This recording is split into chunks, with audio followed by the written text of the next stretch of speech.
true to what you said on paper. Well, every time I hear that, it was like, what hypocrisy? America, be true to what you said on paper, right? I guess they use the invisible ink. Good morning, folks. Welcome back to At the Round Table with MAMLEO. I'm your host, Larry Ellison, in studio with my co-host, my brothers from another to my right, my Rhodes Scholar, Rose Pierre. Good morning, sir. Good morning. How are you? And folks, the doctor is back in the house here, ready to give you a checkup from the neck up. Good morning, Dr. Bradley. How are you, sir? I'm trying to adjust my seat here. Trying to get myself ready. I'm sorry about that. Yeah, I hope to call you a Rhodes Scholar. Now you've been on the road. I've been on a different kind of road.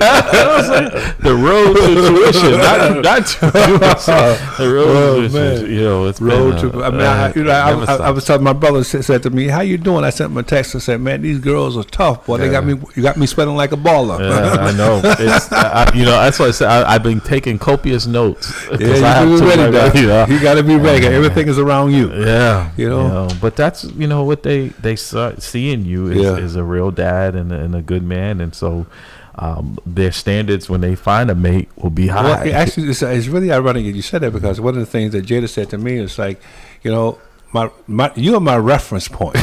You know, I was like, what is she talking about? So my wife was saying, when she looks for her mate, she looks for a guy like you. So you're my reference point, Dad. I was like, okay. And that's the importance of having a dad, because you set the bar. It's not that they want to mimic you, but they know what the standards are. They know how they should be treated because they see how you treat their mom and how you treated them. So they won't settle because this other stuff is not normal, and they don't see it as normal. So it's that's good. True.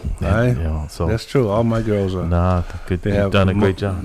My two oldest girls, their husbands, I can see a lot of me in them. But I see a lot of me in you and me. Yeah. I hear you, brother. And I'm serious about it, because it's like when people are, like I said, people like Charlie Dickinson and others, when they you don't want to disappoint them. So you carry yourself accordingly. Like my mom, even though she's no longer here, I would be, well, what would she think about my behavior? That's right. And so those are things that have a lot, and sometimes people don't even know that they're doing, because they're just doing the right thing. Like we've always had Frank. That's why I am proud to call you my big brother. Proud to call Rose my brother. He and I met, and look what we go from me. I didn't know this guy from a hole in the wall. To now he's part of the crew. But that's that takes work. Also, I want to remind folks that Boston Praise Radio and TV presents Women of Worship, May 26, 2024, from 5 to 7 p.m. at 670 Washington Street here at Global Ministries. It's the Women of Worship Workshop. Also, a fundraiser. That's a lot to say here this morning. So at Boston Praise Radio presents Women of Worship, May 26, 2024, here from 5 to 7 p.m. Special guests and local artists include Sweet Lamb, Kareem Scott, Vanell White, Keisha Dream, Darlene Wynn, Diane Norman, Black Like Crystal, and Athen Wilson. So, folks, again, tomorrow from 5 to 7, it's a long holiday weekend. You don't have to get up early on Monday. Well, some still do, but the vast majority of us. 5 to 7. Come on. 5 to 7. It's not that got late. Everything out of the way. Yeah, exactly. The Celtics have already played. So, well, brother, I'm tell you something. I have to say this. I really love that title. Because a woman of God is a powerful entity. I'm telling you. I mean, if you think about the fact that the world will not be here, we would not be here. Men would not be here. We get a headache and we're like, oh my God, or a kidney stone. Hit the kidney stone. My doctor said that would be the closest you would have to a child. I was like, I don't want to have. But a woman of wish, a woman of God. Because a woman is a powerful. And when I was a broker back in the 20th century, one of the things that they taught us in school was that when you're selling financial services, you got to look at that wife, right? And it really makes a difference. That's why you need both of them. If you have a reluctant guy, but you have a woman who is a wife who is actually encouraging. You want her as your ally, because she's going to be able to work on him and work on him. A woman is a powerful person in our society. Amen. And I just love to have that. And what a great segue with the powerful women to segue into inviting in our guests. Michelle Ferguson from real estate broker from Hilton Realty. Michelle, it's like they knew you were coming, and this was not we did not set this up, but what a perfect way to segue into powerful women. Welcome back. It's been a while at the round table. Michelle Ferguson from Hilton Realty. She's here this morning to help us with overcoming obstacles in purchasing in Boston and beyond. And what obstacles? Because recently I was telling Dr. Bradley before the broadcast, I'm like, a couple of weeks ago they said the average price for a home in Boston was $900,000, and it has now jumped to $950,000. It's like one way. So good morning, Michelle. How are you? And welcome back. Good morning, everyone. Thank you for lining me up. Hey, I got a great team here with me. So, like I said, Dr. Bradley talked about real estate and powerful women. I'm like, he's over here, telepathy, just bringing it out. I didn't even know she was here. I'm like, where? That's why I'm sitting here laughing. I'm like, wow, go ahead. So, welcome back, I should say. It's been a while. Thank you. I am so blessed and so thankful to be able to come back and talk with you guys. It's always a pleasure. Likewise. So tell us a little about what's been going on with you, but also, why you're here this morning in this booming hot real estate economy, and even in neighborhoods in Boston where I thought it would never see these prices in these bidding wars, and actually the development. It's just I don't know where to begin here. So I want to say Happy Memorial Day to everyone and Happy early Father's Day as well to you gentlemen. Thank you. Thank you. Yeah, this real estate in Boston it's one that's defied the odds. It's like San Francisco. I feel like I'm living in San Francisco. But go ahead. I think with Cambridge we even beat out San Fran. Wow. It's crazy. Wow. But yeah, I came to, encourage folks because with these numbers, it's a lot of people can sometimes lose hope with numbers like that. Yeah. And I definitely don't want people to do that. I definitely want them to still believe that they can buy, and we're still selling to people from Boston. We're getting them in. So when you say you're selling, what segment? Because I know, as you said, those folks who feel hopeless, I talk to a lot of them because at those price points, Michelle, how is that possible? I mean, I think about myself and I'm like, wow, I still own property here, but if I was trying to acquire it today, we're coming up with, I would have to qualify in maybe the 20% percentile, right, of a $950,000 starting price. How does that happen? Yeah, so we just sold one for 1.3. We sold it to. Oh, wait a minute, Dr. Bradley just fell out of his chair. But go ahead. We sold it to the widow of a veteran. And the way that we were able to do that, we found her $200,000 worth of grants. That's the one thing. Like, people thought I was weird when I started a real estate agency that also does research. But it's that research that's been helping us put our people through the portals. And also, we are really good at getting great rents. Sometimes there's obstacles, like, sometimes, unfortunately, some of the agencies don't want to pay the rents that we're asking for, even though it's within the price range. But we always overcome these obstacles. We keep gunning until we get it done.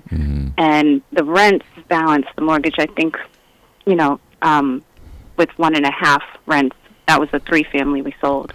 With 1.5 rents, it clears the mortgage, and then the rest is profit. So that 1.3, and the reason I'm glad you cleared that up, because I know there are condos that are 700 square feet in the areas that are selling for 1.3. So that does help when yes. If it's close enough to downtown. No, I'm talking about around here in this neighborhood. You got 1.3 million. You have 3 families that have been converted into condominiums and sections of area here. Yes, there's the new ones over there that I was looking at it. One over there, it's a new one right in Lower Mills there, and it was 900,000. It was 600 square feet, and I'm like, my closet is bigger than that. And then the condo fee was almost $1,000 a month on top of that. So I'm surprised that this person was able to find a 3-family, because those usually have been converted. Most of them have been converted into condominiums. So that's one way to help to offset some of that cost. And you're right, the rents are just astronomical. And see, you're one of the few who have been able to navigate people through that, because the the housing like Metropolitan and BH, those haven't really kept up with the cost of what it costs for someone to acquire a property today. And then you can't rent it out for $1,600 a month for even a 1-bedroom. But I guess my question would be, and I know the guest is Michelle. here, and Michelle is here, and she can help me with this. Please help me with this. What do we do? I appreciate you having my back. What do we do to change this tide? What needs to happen? I mean, because it seems to me that it's absolutely ridiculous to think that the average individual can come up with $180,000 to actually as a down payment on something like this. Well, I think Michelle said that she had found some grants to help this woman, but a lot of times, like people in our situation, most likely would not qualify for. So she was able to work some magic. We should call you Michelle Wizard Ferguson. This is unheard of. What do we have to do? I mean, and Michelle, that is an unusual situation. In fact, I applaud that. Yes. I didn't think about the research piece of it. But what do we do to actually change this so that the average individual could actually pursue ownership? Because that's what our society is built on. That's generational wealth. Yeah. What do we do with that? So, I was going to wait for Michelle to say something. Sure, okay, good. So, Michelle, Dr. Bradley's question is a valid one, and I don't have the answers, and you're probably better suited than me. Yeah, so, Dr. Bradley, what we've been doing is we've been pairing, like, I have to approach this question from two different ways. One, there's a big rhetoric out there, and it's coming from, I hate to put them on blast, but it's coming from a lot of people who don't want people to buy. Okay. And that rhetoric has been spread through real estate agents. It's been spread through word of mouth. Like, oh, these prices are too high for you to buy. Okay. And what it's been doing, it's cutting folk out, cutting, police officers, firefighters, people who should and deserve to purchase in this city. Should invest in the city. It's after their hope. Yeah. It wants you to believe that you can't buy. Yeah. Believe that it's just impossible. But Michelle, not to interrupt you, but how do you? Because I talked to an officer who put down over $400,000 on a house, and his mortgage is still $4,500 a month. Oh, no, I'm sorry, it's close to $6,000 a month on the property that they purchased because they had to put down 20%. Because those folks, sadly, right, they think that population, that segment that you just talked about, are multimillionaires, are rich, and they're not. They have to work a lot to accumulate that. But when they do that, that disqualifies them from a lot of the programs that you probably were able to help this woman be eligible for, because it's income basis as well, if I'm not correct.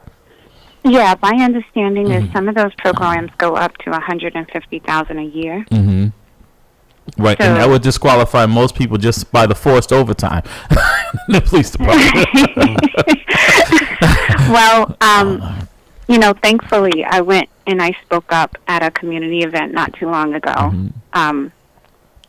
I stand up even when it hurts. Mm-hmm. And just kind of put the bug in their ear that, there's two, like, these police officers, these firefighters, anyone who works for the city, they're stuck between a rock and a hard place. Yes. Because they got to live in the city. Hello. Right? Mm-hmm. And then on top of that, they whether you rent or you own, right? Mm-hmm. So here's the hurdle of Boston. Just like the housing prices are going up every single year, the rents are also going up every single year. Mm. Yeah. And there's no end in sight because you have so many colleges, you have so many attractions. We're right on the water. Mm.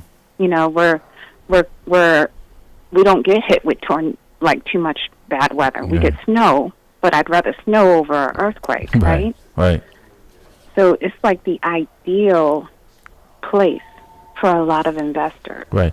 But Michelle, I heard recent to your point, and I want to unpack some of the things you just said, is that a recent article I read said that people ages of 25 to 30 are leaving Boston because of the high prices for rent and home ownership here. So I hear what you're saying, and to your point there, when you talk about people who have to live in the city, like for police and firefighters, they have to live here for 10 years. So some people are banking, okay, maybe I'll rent for 10 years because I can't afford to buy, and then I'll move out of the city because I have that option. But most other city employees that work and make way less and don't have the opportunity for the overtime and details that police and firefighters do are kind of stuck because they're stuck between a rock and a hard place, right? They can't afford the rent and they can't afford to buy. What do you say it's to help someone like that? And after that, we had a call for you. So it's yes, sir. The biggest metaphor I could use, right, is as a community, we have to decide to drink upstream. Drink upstream. There's a river. Is that flowing, equivalent right? to trying to drink from a fire hose? This sounds like a very difficult task, but go ahead. There's a river flowing right through Boston, and you decide where you drink from. Okay. And if people make the right decision, then they will definitely be connected with healthier resources. Okay. But the one thing I try to transfer to folk is it's not impossible. But it feels like it is impossible. It's just like people feel about like with the economy, right? If you're feeling like you're struggling and you feel like, you know, these prices and you feel like you have to come up with a percentage down, and then not in touch with someone like yourself who's saying, wait a minute, there is funding out there, but they don't know that and they don't have access to that, and they feel like they have to do it all on their own. It seems like it's insurmountable. So, Michelle, stand by. I want to grab this caller that has a question or comment for you. Good morning, caller. Welcome to the round table. And I guess, good morning, Michelle Ferguson. I have Good morning. questions for the guest. And my question is, will she give any of her contact information out? And we were going to get that for you, but slowly. okay, Michelle, if the people already want to get you. You want the wizard's contact. Go ahead. I will give this contact information out, but I caution. I only take professional calls. My phone number is, well, I don't know if I'll give my. Yeah, I will. My phone number is 617-905-9527. For everyone who's listening, that's my direct line. It'll bring you straight to me. I'm not. You're going to come to me first, and then if I need to redirect you, I will. And my email address. So our website is in the process of construction, but the address is www.hiltonrealtyhomes is plural, hiltonrealtyhomes.com. And you can go on there. There's also the same contact information on there. I do really well on text because that's my preferred method of contact. It helps me keep track of everything. And do you have a physical office in the area, Michelle? Yeah, we're in the process of establishing a downtown office. We have a downtown location. We have a Cambridge location, and I had a Dorchester office, but we're in the process of switching that to downtown. Only for convenience. I might in the future put a Dorchester office. But give me some place to hang out. Right All right.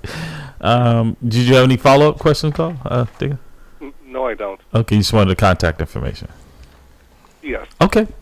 Well, thank you for calling, caller. We appreciate you. So, you know, we have another caller. Good morning, caller. Welcome to the round table. Good morning. It's Jamal calling. Peace. Good morning, Jamal. How are you? All right. Michelle Maybell. How you doing, sis? So now I know why you didn't want to give out your number. I've known her for a while, and it's been a pleasure to see your growth and in your business and everything else. So I see you shining and keep doing what you're doing. It's great. I mean, I've seen advertisements and billboards, and you know what I mean. So you're great. So continue on that. What I did want, absolutely, sis, give thanks.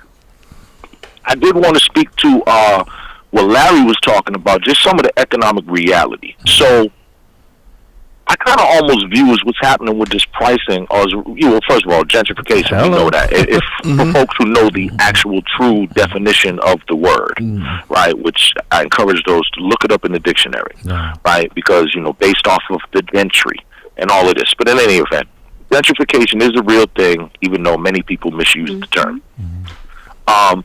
But at the end of the day, I'm looking at this as almost an economic purge. Okay, I believe that Boston, in my view, when I say Boston, I'm using it, etherically, has basically decided the type of citizen that it wants. And Jamal, let me just jump in because you raise a very good point there, because I know there's been a lot of vacant lots in the Dorchester, Roxbury, Mattapan community, right? And people in those neighborhoods, to your point, walk by those lots on a regular basis, and they've been empty for a long time, and now they're being developed. And the sad part is they walk by and they look at the construction, and even before it starts, they say, "I'll never be able to live there." Live there. This is what I'm talking about. The economic condition of our people. When I was on Humboldt Ave, and it changed from Utley's and the other when Humboldt had the liquor store and the steak and cheese place. Yep. Now, when it changed from that, and then the Latinos came in. First of all, brothers in my community, man, these Puerto Ricans is taking over. I'm like, first of all, those are not Puerto Ricans; they're Dominicans. That's another thing. But in that, we don't own so much as a popsicle stand. No. So all the years that we've been around with our families, some of our families who own the property and whatnot, black business has dwindled, other business has come up, and we cannot exist. So to the point, let me use myself as an example. I'm 53 years old. I got a reasonable amount of money in the bank. Let's say I spent my whole, kit and caboodle to get a house for $900,000. Well, let's say I get a good deal. I find the house for $850. Okay, $850 is a good deal. Okay, right. So I get a house for $850. I'm 53 years old. What's my mortgage looking like? And then now also with what's coming on with some of these other properties like condos or something, which I could never buy a condo. That's just me. But some of these things that also have deed restrictions where, I could start a house at 53 and then, God forbid, have a heart attack at 58. Right? And so a lot of these things, too, don't provide for the transfer of property or wealth. It goes back to the state or whatever, but back to the economic purge. I think that society has kind of said, we don't want these ne'er-do-wells. And by ne'er-do-wells, people who make $100,000 or less. So Jamal, we need all y'all up out of So here. if I hear, and I'll let Michelle answer this as well, but I know people that have gone through, and you just raised a very valid and good point. Is that when you do qualify these programs, there are so restrictions. So like that woman who bought that house, if she got assistance, she couldn't just turn around and sell it and profit from it. Her family wouldn't be able to see any benefits from it because that money has to go back to wherever she got it from. I know the city programs, there's a lot of deed restrictions with those, like you only get a certain percentage every year, and even then at the end of those 30 years you still don't really own much of that property. It still has those deed restrictions on it. So that's a very good point, Jamal, that you raised, that when there's assistance, it's really not assistance for you as much as it is for the developer, for the government. So Michelle, maybe could you Jamal's question, and because that's a very valid question there. Yeah, for sure. What I have to say, I love what you just said about condos. I think it's very important for the generation of people who are not satisfied with just owning a condo to rise up in Boston. Because the majority, just to relate back to what Dr. Bradley said, there's a whole generation of people who do own multis, and they're ready to retire. They're ready to, sit in the sun. They put their work in. But what we really need are the generation of do-wellers to stand up. But it's not just about standing up. We need to come together as well. And they're putting us in a situation where if we don't play well with each other, if we don't work together, then we're all going to fail. Right. But so, I guess too, Michelle and Rose has a question. How do we do? Because it almost like that train has left the station, a lot of the price points in those neighborhoods, even like you said, you're moving out of Dorchester, you're moving your office into another location. And I guess a lot of people, and that's for whatever reason you choose, but I know a lot of the people that I talk to are not moving because they want to, it's because they have to, right? The Globe story going on over 20 years, they just did a reversion of it, that the net wealth of black family hasn't changed much from the $8 to compared to the $247, and immediately I identified that with people who've been homeowners, because a lot of our people have been renting all their lives, and there's no a return on that investment of renting except for the owner of the property. Yeah, you're paying their mortgage off. And with the prices now, and people might have been willing, if you lived in a 3-family in Dorchester, feeling like, okay, because of redlining, whatever, you'd be lucky to get $200,000 for it. Now you can get over $1 million for it. So even those families that might have been able to buy it and stay in the communities that look like them are not even being able to compete. How do we deal with that, or can we, or is it too late? So it's never too late. One thing I will say is, to everyone who thinks they're saving themselves by renting, right? Mm-hmm. The building is on fire. Okay. Okay? Mm-hmm. You can keep pouring water on the fire, or you can get out of the building. It's your choice. But if the building on fire is a reality, then what is the safest bet? To get out. Yeah. But find that river. But again, like, I don't know. Like, I guess I wanted to see if you could address the point that Jamal made up or brought up, was the fact that if people did purchase these homes under restrictive guidelines from the city and they are not completely have that home ownership, how does that intergenerational wealth transfer? If most of the they only purchase one home, right? So there's no. This is where the strategy part comes to it, and I thank you for bringing me back in. If you only purchase one home, that particular home is under restrictive guidelines. I sold one of those restrictive guideline houses not too long ago, and it was like a 4-bedroom, 3-bath, right? And you're supposed to live there. Okay, yes, you should live there. Do you mind if someone else also lives there with you? Okay. Like, we got to think our way.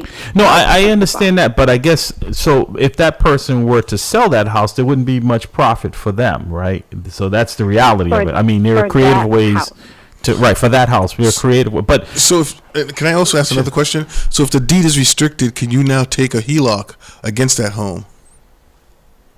So I have to.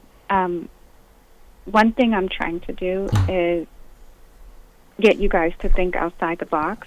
Yep. Okay. At some point, it's no longer about that home, right? That home is just a stepping stone. Right.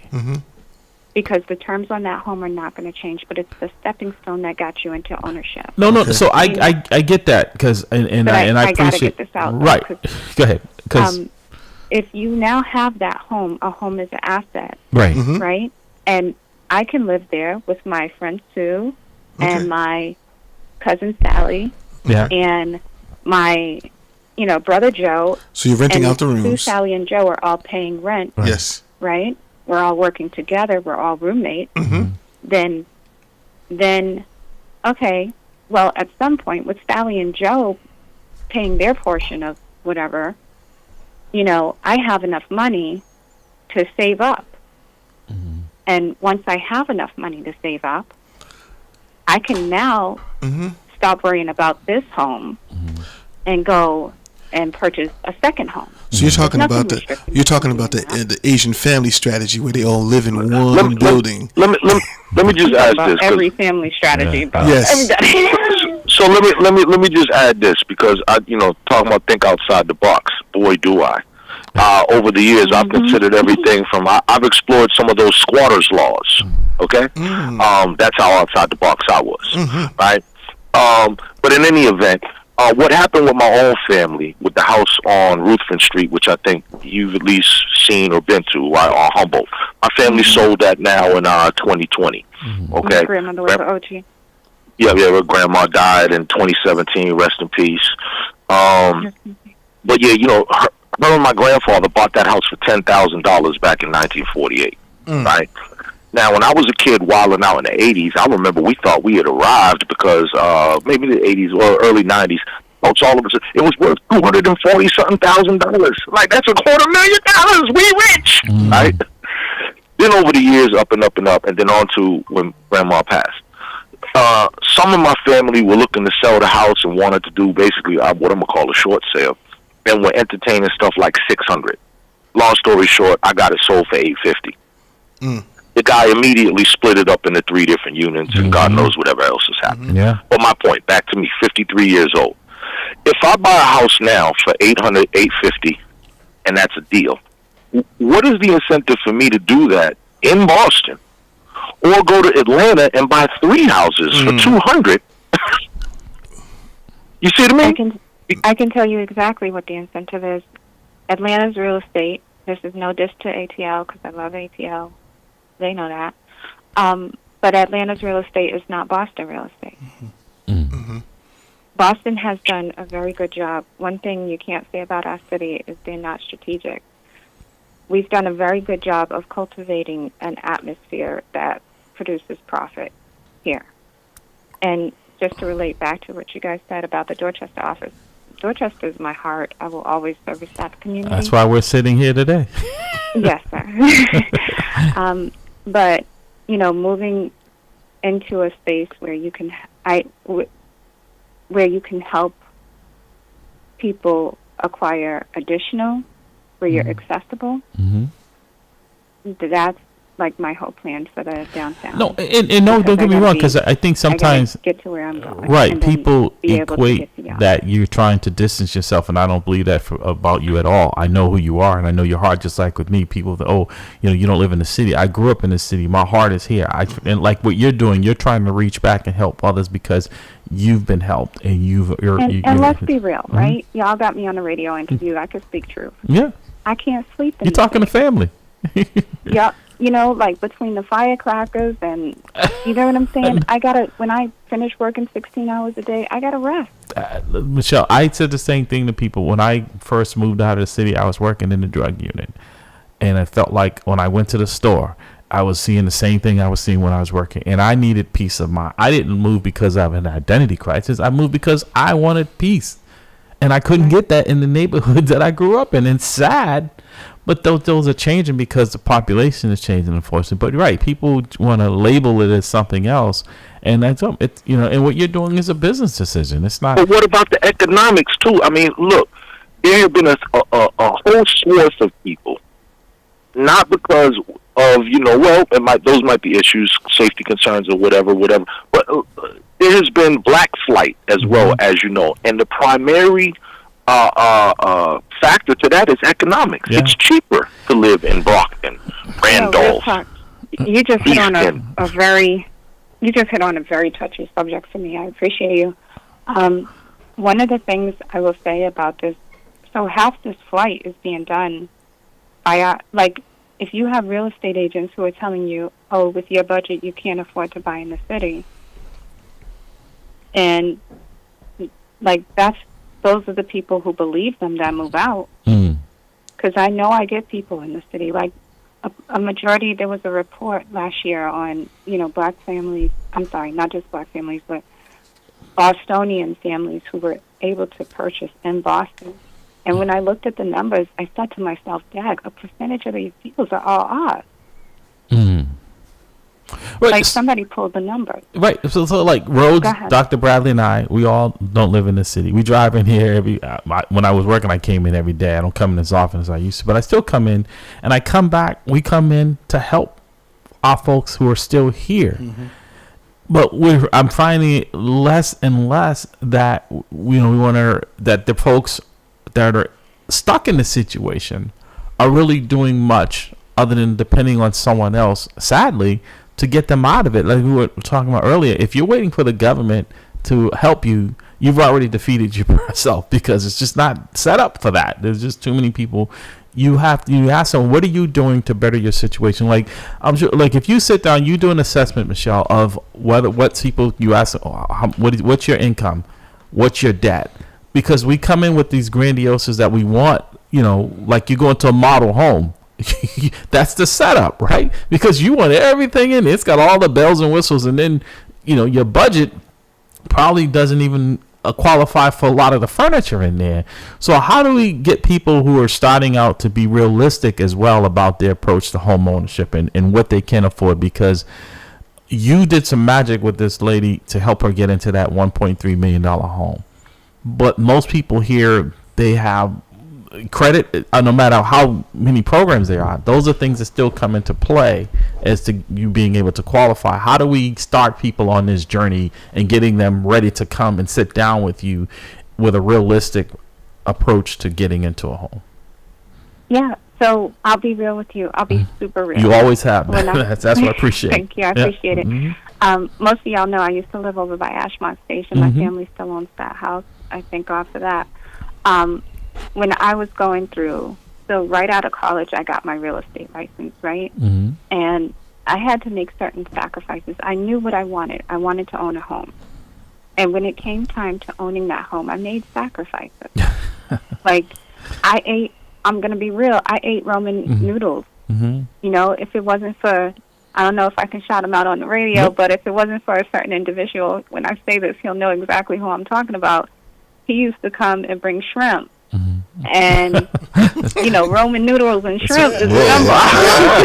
That's gourmet. That's gourmet meal right there. The fine china, white cloth. Right. We'd put some peas in there. Right. Be all set. Right. But it's about sacrifice. We run annual credit, fixture credit. We actually give away. Like we put our money where our mouth is too, because we have free giveaways at this credit counseling. It was so crazy. Yeah. Like last year we didn't do it, and we did it, but a lot of the people didn't show up. Yeah. It's right? Yeah, that's always an issue with our people. If I take a whole people. day off selling real estate, I need y'all to at least show up. Right? Let's talk about both sides of it. No. So, but the people who did, like, shout outs to them. They got some takeaways, which was great. I lined up 3 important people to give them the inside scoop on credit. This is coming straight from the banks that would fund you. Right. So there's no better information. So Michelle, when you said what you said, it struck a chord with me because I bought my first home at 19 years old, right? And I had a mentor. Okay. My mom always rented. She didn't own a home until I was blessed and fortunate to buy one for her. And the reason I say that is because I'm listening to what you said, and that's what I had to do as well, right? Is that I was a young police cadet, and I would walk to work, and I would bring my lunch with me. And my other coworkers, when the opportunity, this person came to all of us and said, look, I'm going to be selling this building. It's in the North End. All I want is $5,000 down. I didn't have $5,000, but I knew I could say, and I asked them to, let's pool together and do this. They're like, no, they wanted to eat at Legals. They wanted the car. So I sacrificed that, riding the train to work and headquarters down in Wazona on Berkeley Street. So you're right. You have to be willing to make those. And it wasn't the most convenient thing. And you're right. Bringing my lunch rather than going next door when I was at B2 to go to Eugene's when they had the nice greasy sub that looked so good, and breakfast over there at the Greasy Slipper, I had my sandwich. Why you gotta hold on? No, that's how I identified it. I used to go. No, those are big facts. Right. So when you go there, you gotta order. Can I get 2 eggs with my grease? Right, exactly. The bag be leaking before I get across the street. Yeah, I don't know about y'all, but I appreciate that grease. No, I'm not clouding. I'm just saying it's a sacrifice. Believe me, it looked good, it smelled good, but I knew that wasn't in my budget. And it's hard to get my folks, like, if I said right now that Nike was selling some $2,000 sneakers up in Mattapan, there would be a line of people up there to give up their $2,000. But if you say to them, Michelle is putting on this class to help you repair your credit and do these other things so you can get man, I ain't got time for that. But they'll stand in line for hours and hours for things that really have no investment, no return on their investment. Like a lot of my friends, I say to them, I could drive by any police station or fire, and I can tell which cars belong to our folks, because we think impressing people with the rims and the wheels and the fancy car. Like I know young officers that are leasing cars for over $1,000 a month, and I'm like, I hope it's comfortable enough for you to sleep in, because that's not a return on your investment. Every day when you drive it off the lot, I have been fortunate because I know people have lost on homes, but I think a lot of it had to do with their poor management of it and how they dealt with it. But on average, if you buy a home and you pay your bills, it's going to return a profit if you sell it one day. If you buy a car today for $150,000, $200,000, there is no return on that.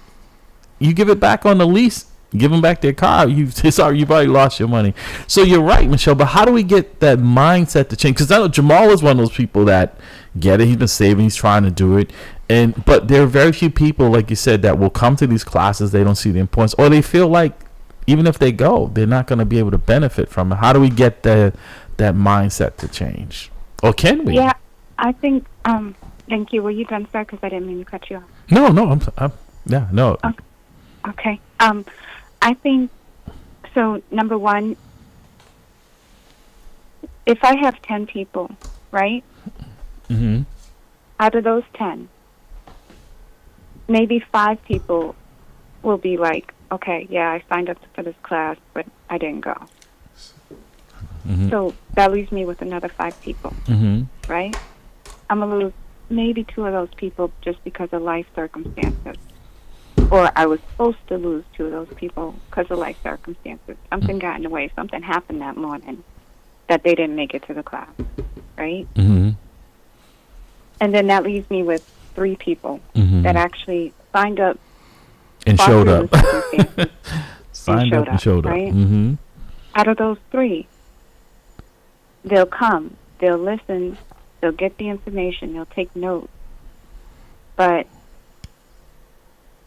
for whatever reason, they won't apply what they learned, right? So now I'm down to really just 1, right? One person who signed up, showed up, didn't let anything stand in their way, came, retained the information, and actually applied it. And when I find that one, I'm going to look out for them.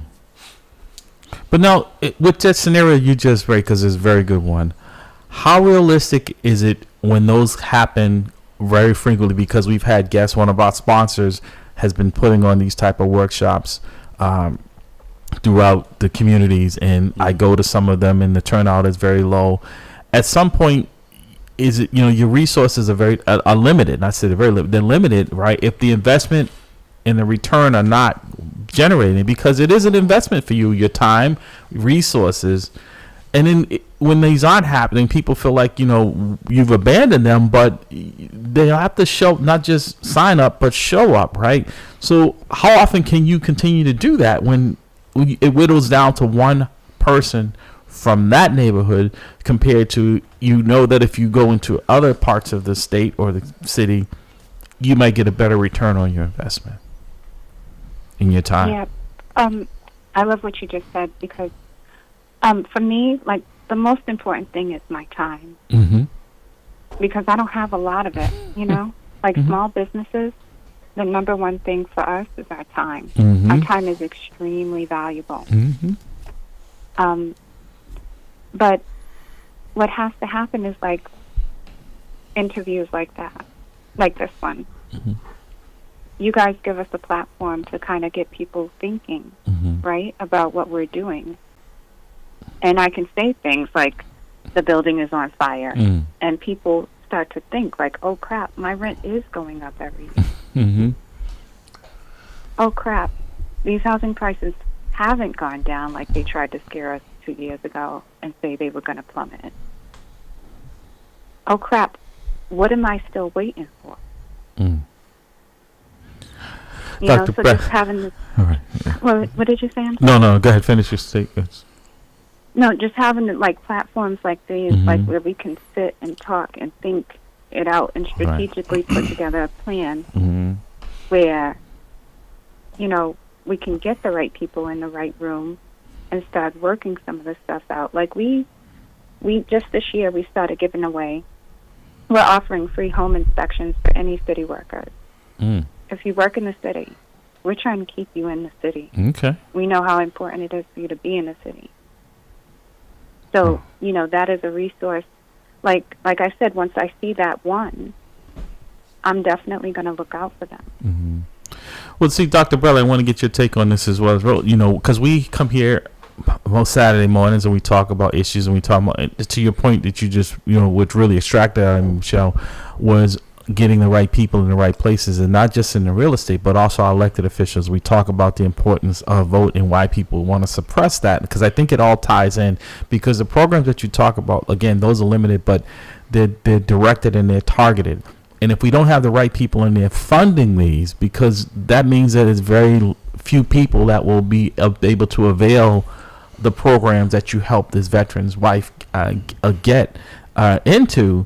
But again, people don't see the connection because it's all intertwined. If you have an elected official that doesn't see your interests, then that affects your community as far as real estate. Because if someone else comes in there with a different mindset, like I said, all of these buildings I'm seeing going up, I'm seeing very few people that look like us. But I know that the people that are moving in there, because of what they're paying, they're going to be advocating for safer neighborhoods, better schools, and the resources that they feel like they're entitled to. I know, Dr. Bradley, I know you've been over there taking this all in. I want to get your... Well, first of all, I've been taking it in, and I'm very disappointed. And I'm going to tell you why I'm disappointed, because... And I do agree with the young lady that we have to think outside of the box, because we're operating in this paradigm, the old paradigm, where that you have to bring in 20%, you have to do this and this. Right. Let me just interrupt you for a second, because I guess what's concerning me, and I want you to address it, is that what she's talking about and how she's been trying to get people in the room to educate them. We've been trying to do the same thing here. Like there's a connection here of trying to empower people and it being on deaf ears. But all you can do in a situation like that is continue to do what you're doing. Okay. Because you can't be responsible for how a person going to respond to your offer, but you can be responsible for providing the offer. So that's my first hit. My second hit is that the solution to this problem is multifaceted, in my opinion. Okay. All right, because again, we're thinking in the old paradigm is that we have to just go in, we have to come up with 20%. This young lady said, no, we just research the grants. How many people know about grants? You know what I mean? So that's the second hit. The third hit is that we are not addressing the monster in the room. And the monster in the room is gentrification as defined by Jamal. You know what I mean? That whole piece where, the whole character of your neighborhood is changing because people who have the money are moving in and people who do not are forced out. And that's going to have other, it changes the dynamic of the neighborhood. Yeah, it changes right, the flavor, because the to taste. Jamal's point, and God rest his grandmother's soul, beautiful lady, she would not be able to buy back into her neighborhood, her community that she wants.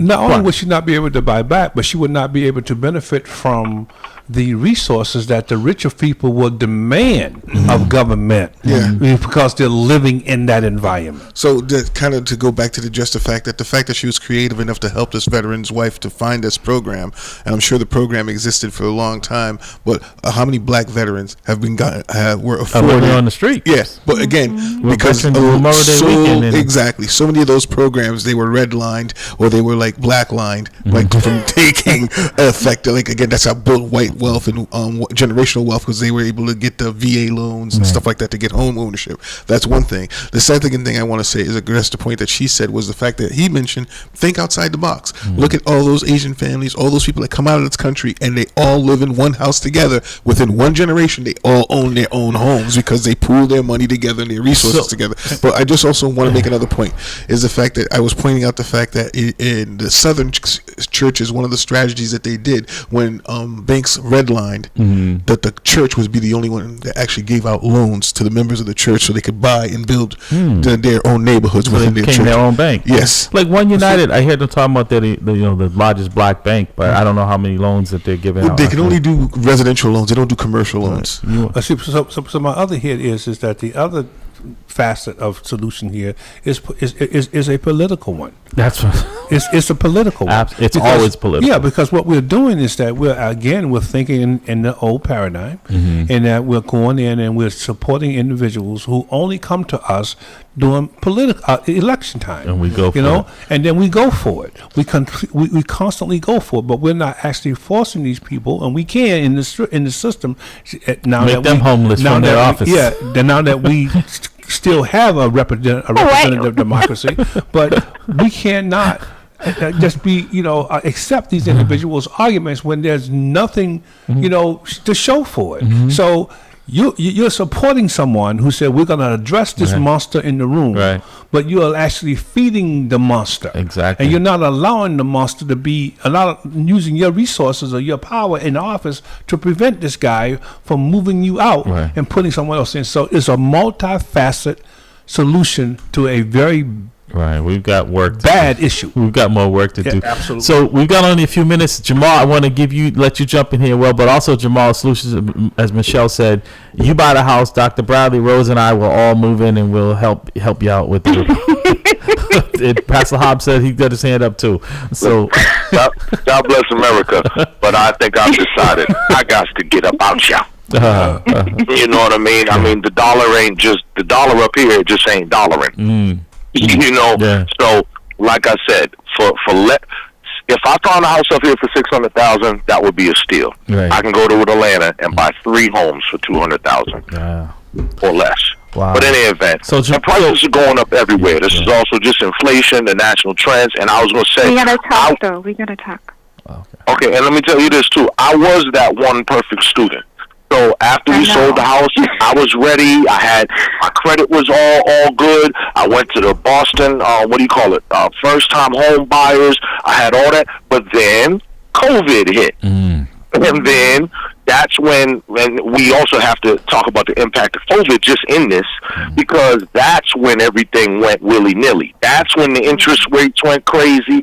That's when the prices went up, because I was ready to buy. And then everything doggone near doubled and tripled in price, and that's just knocked me out. So I really, at least for me, in my situation, I'm going to have to go elsewhere to purchase. I cannot afford to. Michelle, we got to keep Jamal here because he's very vital. And Michelle, you and I have to get together. We've been saying this, but listen, put me on your calendar and send me an invite, and I will definitely adjust my schedule because we need to talk in person. But we've got about 2 minutes. I want to give you to give you information. All right, Jamal, I'll see you soon. I want to allow you to any closing remarks. The 3 of us. Absolutely. Are we gonna have Dr. Bradley too? Absolutely. You said lunch? Yeah, I'd like to be invited. This is the first time he stood up. I'd like to be invited too. Lunch? What's lunch? We're going to have me some grease flags. We bring a greasy bag. We go to the greasy flipper. Shout out to anyone who they know who they are, but shout out to the dudes that well, it's because we have to bring Rose because I'm inviting myself. He is an economics person, and I think that collaboration we need to practice. But I tell you, because we have one of our sponsors that comes in usually with some treats for us, and usually if I have a guest coming in, I like it's like Dr. Bradley turns into the Invisible Man. I'm on my own. So when you said lunch, he perked up. He was slumped back there like he was taking look like Donald Trump over there for a minute. Sleep. Lunch? Oh yeah, I just want to get this in real quick. Yes. Dr. Bradley, I love what you said about the system, right? So one thing one of the most powerful things in the real estate game is the agent you choose, right? If you list, and I've seen this happen 1,000 times, if you list your house with, one of the agencies who money is their priority, they're going to go after the biggest price there. They may or may not tell you about all the offers. So one point I just need to make is who you list your home with is important. Absolutely. Okay. They have a huge influence. And that's why Michelle Ferguson, a real estate broker for Hilton Realty, is the one you should call. Michelle, your information before we got to go, if you want to give your contact information. Yes, my phone number is 617-905-9527, and I just got to get it in. Yes. The system is not set up properly for success. Like when you go, you got to speak up at the community meetings. The minute you do, you become a target. That means for working class people, if I speak up at the community meeting, I might be putting my job in jeopardy. Well, those who are watching, you can see, ma'am, that's why our logo is a bullseye. Yeah. So we know we're a target. You're a target. We're gonna be, in fact, a hearing next Wednesday on being a target in the city of Boston. Michelle Ferguson of Hilton Realty, thank you so much. Please send me that those dates, and we will definitely make this happen sooner rather than later. And we want to bring you back again, so we can bring this up, because one of the things I also found out, when black people list their homes, they're less likely to get them unless you take the pictures and everything. I want to talk a little about that. Also appraising. Appraising issue. So can we get you back in a couple of weeks? Of course. Thank you, Kings. I would love to come back. We'd love you to be in studio. And we'll give you that same intro as Dr. Bradley did as well. Thank you, Michelle. We appreciate it. We'll be talking to you soon. Appreciate you, and enjoy the rest of your weekend. Absolutely. And for all our veterans out there, happy Memorial Day, folks. Be safe. It's going to be a warm weekend. Let's be safe about it. All right. I'm sorry. No. Highly blessed and flavored? Be blessed. No, be blessed. So that's our last time? That's what happens when you take 3 weeks off. We're not going to attend? No, Okay. I'm sorry, brother. I lost. All right. All right. Okay. Thank you.